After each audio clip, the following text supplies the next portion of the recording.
Challengers is directed by Luca Guadagnino and it stars Zendaya, Mike Faced, and Josh O'Connor. And in Luca's new movie, Tashi, a former tennis player, signs her husband up Art to a pro tennis tournament so he can get back up to form. But he faces off against his former friend and Tashi's ex, and together they duke it out and we get more reveals about their past. Now, I was very excited for Challengers. I'm a big fan of Luca's work. I love Bones and All. Call Me By Your Name was great. I even really liked the Suspiria remake. So I was very excited to see what he had in store for us with Challengers. And of course, we saw the trailer and the memes started coming in about that moment. And I think a lot of people were going into this thinking it's going to be like a sports rom-com sort of thing. And I did as well. But you know Luca Guadagnino's work is never simplistic. You know he can take a pretty simple concept and do something very unique and challenging with it. And he does that once again with Challengers, no pun intended. And I must say that I loved this film. But I will say it was not what I was expecting. This is pretty much like a love triangle movie. We see two best friends fighting over the same girl, which is what I thought this movie would be.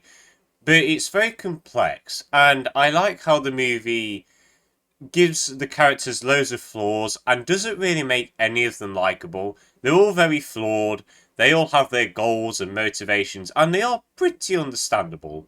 But none of them are really likable to a sense. You both kind of are against all of them.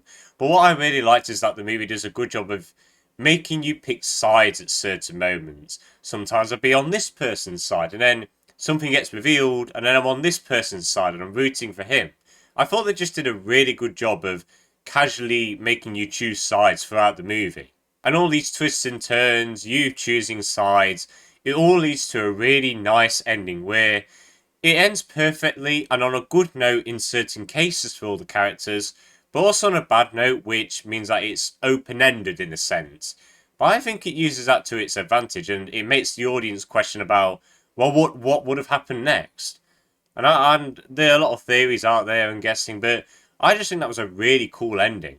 What this movie is really about is how sport and human relationships are quite the same, but do you really need to take the sporting one seriously?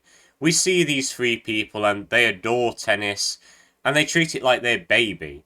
And it shows how it like conflicts with the human relationships as well, and how the human relationships conflict with the sporting relationship as well. And again, very twists and turning.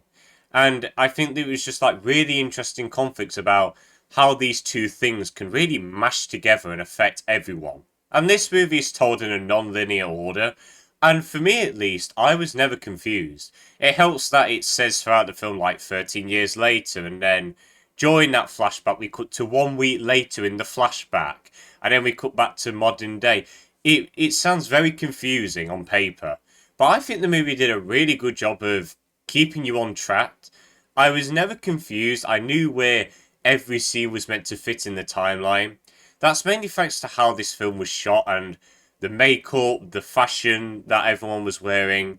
It all just made all these moments in the timeline stand out.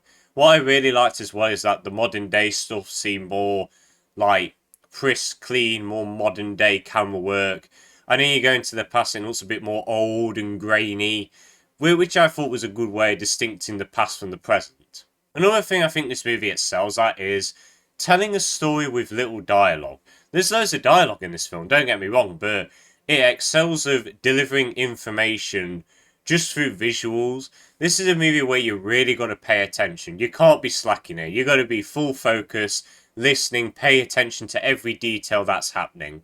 Because there'll be something that happens and it comes back to affect the story later in the movie. And I just think they did a really good job of just quickly giving away information in such a good period of time with the visuals. And I also think the tension building in this film is really good, both when we're seeing conflicts and in the sexual moments as well. I feel someone really needs to be very smart when it comes to like the sex moments, because you could be ending up with something like 50 Shades of Grey or something like that, where it's just so awkward. But with this one, the actors didn't look awkward at all, and I like the slow build-ups where you know when it's going to happen, but you don't know when it's going to be. It's like a jump scare, and I just think they did that really well. And I think the music cues and build-ups of that really help the effect of the tension as well. And this movie is incredibly well directed. It felt like they wanted to shoot this movie at every possible angle.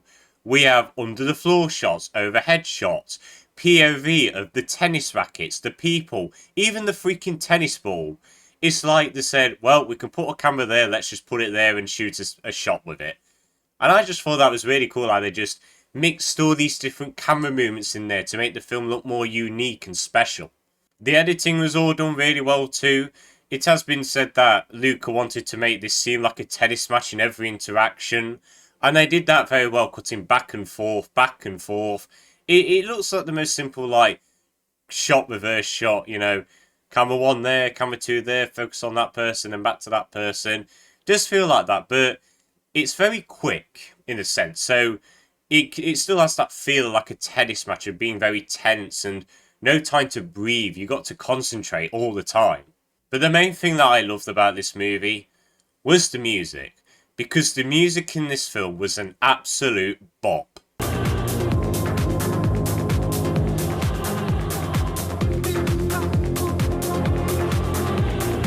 It's very heavy techno music, and I think it fit the film's tone really well. You know, you see a tennis match, it's very intense, it's very quick, it's exhausting. When you listen to this sort of music, it's the same thing as well. So I think it just fit the tone of the movie really well.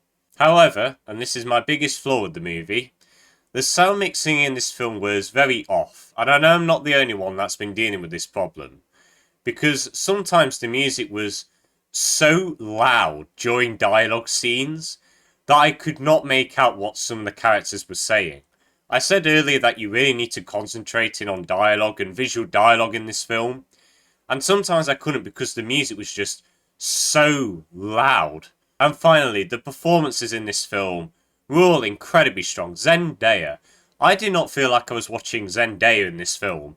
I felt like I was watching Tashi, a fictional tennis player. She was incredible.